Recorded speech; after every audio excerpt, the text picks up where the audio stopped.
ইন্দির তো পিঠ নিয়ে মোটামুটি চটকে গেছে। প্রথমে মমতা বন্দ্যোপাধ্যায় কিছুটা চটকে ছিলেন, আর সবশেষে তো বিহারের মুখ্যমন্ত্রী নীতিশ কুমার তিনি ইন্ডি জোট থেকে বেরিয়ে এসে মোটামুটি গয়াতে গিয়ে পিন্ডি দিয়ে দিয়েছে। আর ইন্ডির কোনো সম্ভাবনা নেই। মোদি প্রধানমন্ত্রী হচ্ছে, এখন মাঝখানে এই দড়ি টানাটানি চলবে, কে দুটো সিট বেশি দুটো সিট কম। তো এবার সেকেন্ড পজিশন কে পাবে সেটা নিয়ে আমরা চিন্তিত নই। ফার্স্ট পজিশনে মোদি থাকবে। ইন্ডির তো পিঠ নিয়ে মোটামুটি চটকে গেছে। প্রথমে মমতা বন্দ্যোপাধ্যায় কিছুটা চটকে ছিলেন, আর সবশেষে তো বিহারের মুখ্যমন্ত্রী নীতিশ কুমার তিনি ইন্ডি জোট থেকে বেরিয়ে এসে মোটামুটি গয়াতে গিয়ে পিন্ডি দিয়ে দিয়েছে। আর ইন্ডির কোনো সম্ভাবনা নেই। মোদি প্রধানমন্ত্রী হচ্ছে, এখন মাঝখানে এই দড়ি টানাটানি চলবে, কে দুটো সিট বেশি দুটো সিট কম। তো এবার সেকেন্ড পজিশন কে পাবে সেটা নিয়ে আমরা চিন্তিত নই। ফার্স্ট পজিশনে মোদি থাকবে। আজকে আমাদের একগুচ্ছ প্রোগ্রাম। আমরা দেয়াল লিখন লিখেছি যে হীরক রানী বাই বাই, অনাচার থেকে মুক্তি চাই মোদি সরকার আরো একবার।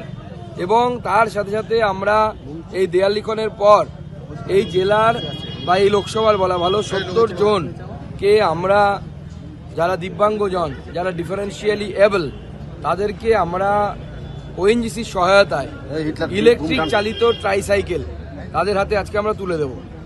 এছাড়াও অন্যান্য ডিস্ট্রিবিউশন আছে আমাদের, সেগুলোও করব। এবং তারপরে আমাদের সব শেষে সন্ধেবেলায় কুসুমুন্ডিতে আমাদের একটি জনসভা আছে। সেই জনসভা হবে, ছোট জনসভা। সেই জনসভায় আমরা আমাদের জেলা নেতৃত্ব সবাই উপস্থিত থাকবে। সুকান্তদা, আজকে তো দেওয়াল লিখন শুরু করলেন, তাহলে কি আজকে থেকে বলা যায় যে লোকসভা নির্বাচনের আপনারা প্রস্তুতি শুরু করবেন? একদম, লোকসভা ভোটের প্রস্তুতি শুরু হয়ে গেছে। আমরা রেডি, বল এলেই ছক্কা হবে। দেখুন, এখন এই ইন্দির তো পিঠ নিয়ে মোটামুটি চটকে গেছে। প্রথমে মমতা বন্দ্যোপাধ্যায় কিছুটা চটকে ছিলেন, আর সবশেষে তো বিহারের মুখ্যমন্ত্রী নীতিশ কুমার তিনি ইন্ডি জোট থেকে বেরিয়ে এসে মোটামুটি গয়াতে গিয়ে পিন্ডি দিয়ে দিয়েছে। আর ইন্ডির কোনো সম্ভাবনা নেই। মোদি প্রধানমন্ত্রী হচ্ছে, এখন মাঝখানে এই দড়ি টানাটানি চলবে, কে দুটো সিট বেশি দুটো সিট কম। তো এবার সেকেন্ড পজিশন কে পাবে সেটা নিয়ে আমরা চিন্তিত নই। ফার্স্ট পজিশনে মোদি থাকবে। প্রার্থী হওয়া নিয়ে এই কেন্দ্রে কতটা আশাবাদী আপনি? প্রার্থী হওয়া নিয়ে সে তো দল ঠিক করবে। দল যেখান থেকে লড়াবে সেখান থেকে লড়বো, যেখানে দাঁড়াবো সেখানেই জিতবো। সে তো দল ঠিক করবে, আমাদের কোনো ব্যক্তি ঠিক করে না। টিএমসি অভিযোগ করছে যে আপনি মুখ্যমন্ত্রীকে থাপ্পড় মারার কথা বলেছেন, কি বলবেন? দেখুন, আমরা বলেছি জনগণকে বলেছি যেভাবে শিক্ষা ব্যবস্থাকে ধ্বংস করে দিচ্ছে মুখ্যমন্ত্রী, এই মুখ্যমন্ত্রীকে থাপ্পড় মারা মানে লিটারালি কেউ গিয়ে মুখ্যমন্ত্রীকে থাপ্পড় হবে তা নয়। গণতান্ত্রিক পদ্ধতিতে থাপ্পড়টা ভোটের মাধ্যমে হয়, এটা জানা উচিত। গান্ধীজি শ্রদ্ধা জানাতে এসে রাজ্যপাল দেখলেন মেয়র রোডে গোটায় তৃণমূলের দলীয় ঝান্ডায় ভরে গেছে, কি বলবেন এটা?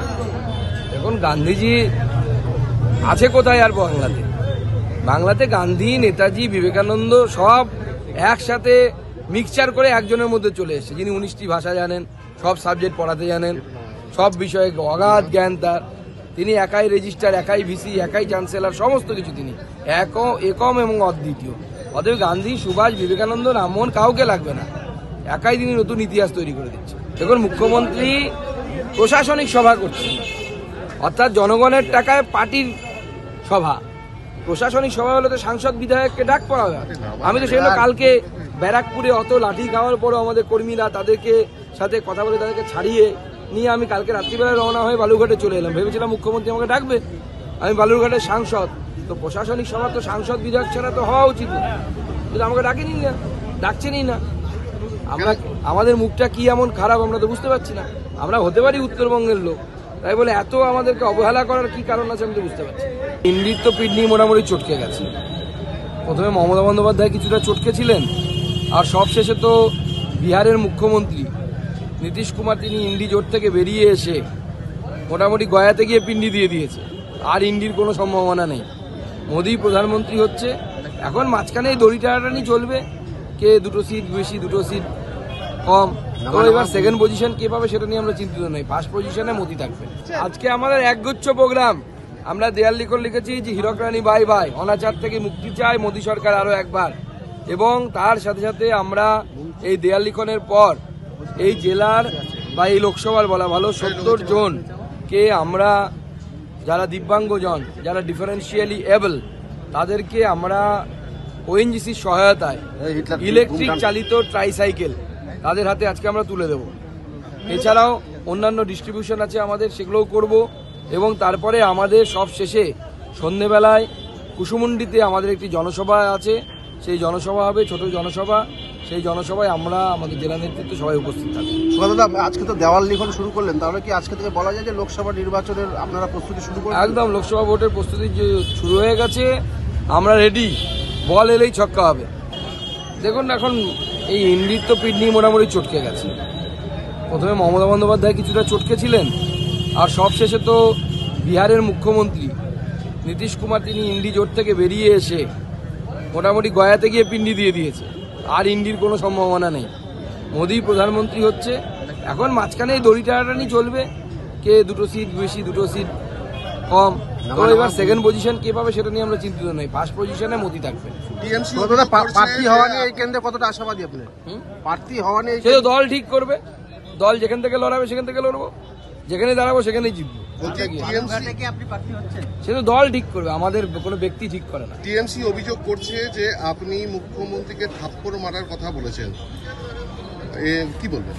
দেখুন আমরা বলেছি জনগণকে বলেছি যে যেভাবে শিক্ষা ব্যবস্থাকে ধ্বংস করে দিচ্ছে মুখ্যমন্ত্রী, এই মুখ্যমন্ত্রীকে থাপ্পড় মারা মানে লিটারালি কেউ গিয়ে মুখ্যমন্ত্রীকে থাপ্পড় হবে তা নয়। গণতান্ত্রিক পদ্ধতিতে থাপ্পড়টা ভোটের মাধ্যমে হয়, এটা জানা উচিত। সুকান্তদা, গান্ধীজি শ্রদ্ধা জানাতে এসে রাজ্যপাল দেখলেন মেয়র রোডে গোটায় তৃণমূলের দলীয় ঝান্ডায় ভরে গেছে, কি বলবেন এটা? দেখুন গান্ধীজি আছে কোথায় আর বাংলাতে? বাংলাতে গান্ধী, নেতাজি, বিবেকানন্দ সব একসাথে মিক্সচার করে একজনের মধ্যে চলে এসেছে, যিনি 19টি ভাষা জানেন, সব সাবজেক্ট পড়াতে জানেন, সব বিষয়ে অগাধ জ্ঞান তার। তিনি একাই রেজিস্ট্রার, একাই ভিসি, একাই চ্যান্সেলর, সমস্ত কিছু তিনি একম এবং অদ্বিতীয়। অতএব গান্ধী, সুভাষ, বিবেকানন্দ, রামমোহন কাউকে লাগবে না, একাই তিনি নতুন ইতিহাস তৈরি করে দিচ্ছে। দেখুন মুখ্যমন্ত্রী প্রশাসনিক সভা করছেন, অর্থাৎ জনগণের টাকায় পার্টির সভা। প্রশাসনিক সভা হলে তো সাংসদ বিধায়ককে ডাক পাওয়া হবে। আমি তো সেগুলো কালকে ব্যারাকপুরে অত লাঠি খাওয়ার পরও আমাদের কর্মীরা তাদেরকে সাথে কথা বলে তাদেরকে ছাড়িয়ে নিয়ে আমি কালকে রাত্রিবেলায় রওনা হয়ে বালুরঘাটে চলে এলাম। ভেবেছিলাম মুখ্যমন্ত্রী আমাকে ডাকবে, আমি বালুরঘাটের সাংসদ, তো প্রশাসনিক সভা তো সাংসদ বিধায়ক ছাড়া তো হওয়া উচিত না, কিন্তু আমাকে ডাকেনি না, ডাকছেনই না।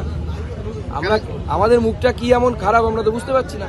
আমরা হতে পারি উত্তরবঙ্গের লোক, তাই বলে এত আমাদেরকে অবহেলা করার কি কারণ আছে আমি তো বুঝতে পারছি। দেখুন এখন এই ইন্ডির তো পিডনি মোটামুটি চটকে গেছে। প্রথমে মমতা বন্দ্যোপাধ্যায় কিছুটা চটকে ছিলেন, আর সবশেষে তো বিহারের মুখ্যমন্ত্রী নীতিশ কুমার তিনি ইন্ডি জোট থেকে বেরিয়ে এসে মোটামুটি গয়াতে গিয়ে পিন্ডি দিয়ে দিয়েছে। আর ইন্ডির কোনো সম্ভাবনা নেই। মোদি প্রধানমন্ত্রী হচ্ছে, এখন মাঝখানে এই দড়ি টানাটানি চলবে, কে দুটো সিট বেশি দুটো সিট কম। তো এবার সেকেন্ড পজিশন কে পাবে সেটা নিয়ে আমরা চিন্তিত নই, ফার্স্ট পজিশনে মোদি থাকবে।